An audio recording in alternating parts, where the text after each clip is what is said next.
Hello, this is I Go Travel with Don Barnett. We are deep in canyon country.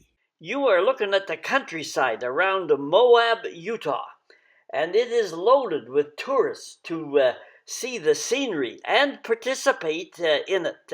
Hiking, biking, four-wheeling, rafting, sightseeing, exploring. We even found a place along the river where swallows had peppered the cliffs with their nesting holes. On the way out to Canyonlands, south of Moab here, I noticed a sign that said Dead Horse State Park. We have to find out about that place. I wonder why they call it Dead Horse. Dead Horse Point State Park is partway between Arches and Canyonlands National Parks, and it's on the road on the way out to Canyonlands. Although smaller than the two national parks, Arches and Canyonlands, it does offer good scenery and trails. This is the Visitor Information Center. You can hike and bike the trails, and there are some walk-in tent sites. There is no camping in RVs or in camper vans. Just look at that cloudy sky, kind of a rare occurrence. It's usually hot and dry and a clear sky, but it was early spring and we had some rainfall. This is the view from the visitor center. Just more spectacular scenery and carving of sedimentary rocks by wind and water over many centuries. Another bird's eye view, colorful, scary, and impressive, all of the above. Scenic areas often have lookouts where you can walk over and enjoy the scenery. Usually there is a barrier or fence to keep you back from getting too close to the edge, but not always. Look at these people here. It looks like 3 or 4 people over on the right, and there is one person in a hat and white shirt below and closer to us. People fall sometimes when they trip or stumble and when they get too far off the trail. Some have backed up too close to the edge for a better photo. I do not think anyone who has fallen from cliffs like these has ever survived. Another bird's eye view. You can hike and bike those roads and trails down there. Just talk to people first, get your supplies in order, and know what you're doing. This is a popular viewpoint in Dead Horse Point State Park of a big bend in the Colorado River. Not far downstream, in the park, the river joins the Green River on its journey through the Grand Canyon, the Arizona-California border, and a small portion not consumed by human industrial and agricultural uses finally makes it to the Sea of Cortez in Mexico. We had to let this group of bikers cross the highway. The flat ground up from the river bottom of the canyon seemed to be covered with sage like this and small juniper trees. There was a few cattle running free range at a couple of spots along the road on the way into the state park. In pioneer times, too many cattle and overgrazing was more than the dry land could handle. Now the number is small of cattle allowed to graze on the government land, and it is based on permits issued by the government. Who's in the wrong if you hit a cow? It varies from place to place. So my advice is go slow and give the cattle the right of way, the benefit of the doubt. The visitor center had a museum area with a few exhibits and photographs of early cattle days before things were changed to national and state parks. I saw this exhibit of a cowboy campfire. Coffee was the common drink, but how would you like to sip strong coffee out of this rough old coffee pot? It seems not too far off modern camping that I've done. Here are a few more old ranching photos from the area. When I take a trip, I like to get more out of it than just seeing the place. I like to talk with people and hear their stories.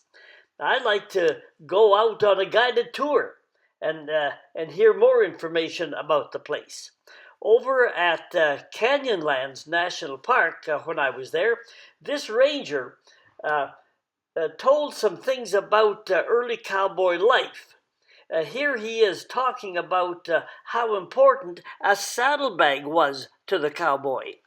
So this is a saddlebag, something you would just put right over the back of your horse or your mule.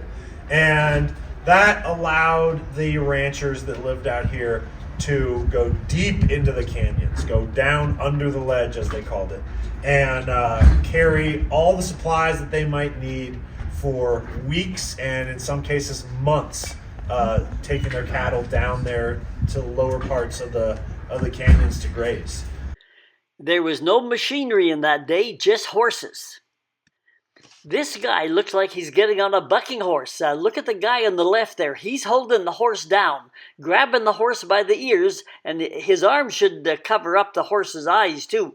But when that guy jumps up into the saddle, that horse is going to be rodeo time. Nobody ever heard about hard hats in those days, and there was no hospital for miles. Here's that park ranger again telling us about another essential tool for the cowboy, the rope, or lariat. They even used them to make clotheslines out to hang their clothes on. But that was not the main use of the lariat. Cow starts veering off, starts going too close to the edge, too close to the mud of the river. They got to lasso them. They got to bring them back to the herd, keep them all together. These are the animals that did all of the work and provided the transportation. My guess is that that would be wool in those big bags from their flock of sheep. Here's another kind of tool important to the cowboy. When you ride behind a herd of cattle, they can kick up a lot of dust. So having a good solid bandana, very, very important. Keep your sinuses clear, keep your breathing passages clear. Looks like these guys are in a big tent of some sort with a campfire. And then here's this park ranger telling us about another kind of a tool that you don't think about that cowboys around this part of the country used. Dynamite was really important for them to clear safe passages for those cattle to make their way down. That Schaefer trail that goes just down from here, way down into the canyon, almost certainly formed and built with the help of a little bit of dynamite here and there. Just to clear big rocks that may be blocking the trail. I was telling you that I was wondering how they got the name Dead Horse Point. Well, it's a point of land, but Dead Horse, I heard a story that one of the buyers, before it became a park, they were riding out here to look at the land, and they saw a dead horse in the area. And when they bought the property later, they decided to call it, therefore, Dead Horse Point. But here's another story that seems to be more common. One story I read was that the ranchers who rounded up the wild horses left them here, and the horses could smell the water down below. So they would get desperate to being corralled and cornered at Dead Horse Park here, and the horses would jump down to their death to the water below. Now, humans are dumb enough to do that, but I doubt a horse would be that dumb.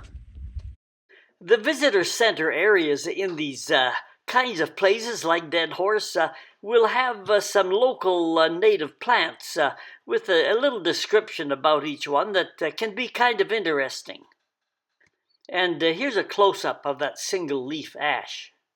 How these plants can combat drought caught my eye. This cliff rose will bloom with colorful flowers that attract the birds that carry their seeds far afield to germinate, and will bloom not once but twice in a dry year, especially if rainfall occurs in the late summer. This Utah juniper is another adapter to the desert. It will cut off the water supply to older and near-dead branches and reroute the water to newer growth. I always knew animals were smarter than humans, but I didn't know that plants were smarter too. Desert plants adapt to the hot, dry environment in different ways. Many have thick, waxy covering that keeps them cooler and reduces evaporation. Some carry out photosynthesis in their green stems and less photosynthesis in the leaves. They're able to store water in leaves, stems, and roots everywhere. And they often have small leaves that reduces evaporation. And others have deep tap roots that reach further for underground water. And one more feature, some desert plants will actually go dormant during hot, dry spells. In this narrow leaf yucca plant, you can see where there's little room for loss due to evaporation. The claret cup cactus actually swells up during a rainstorm in order to store more water, and the cactus here is in bloom. Some cactus have pleats like an accordion in their stems and branches, and it makes for more room for water storage. Mormon tea is another plant that grows down here. Early Mormon pioneers boiled its branches in water to make tea, and there are various claims to cure ailments, but little actual evidence. It does have, however, a drying effect on the body and has been used to help offset colds. Well, that's Dead Horse State Park. It's between Canyonlands and Arches, all right within a few minutes of the Moab area. So hit the subscribe button, and that'll tell you when we're doing more of these parks and more places. So come along and join us. This is I Go Travel with Don Barnett. To ride along into other travel videos, just do what it says there on the bottom. Google at Don Barnett 5090. Hit the word playlists in the middle of the page and scroll down. I have a good-sized channel on YouTube.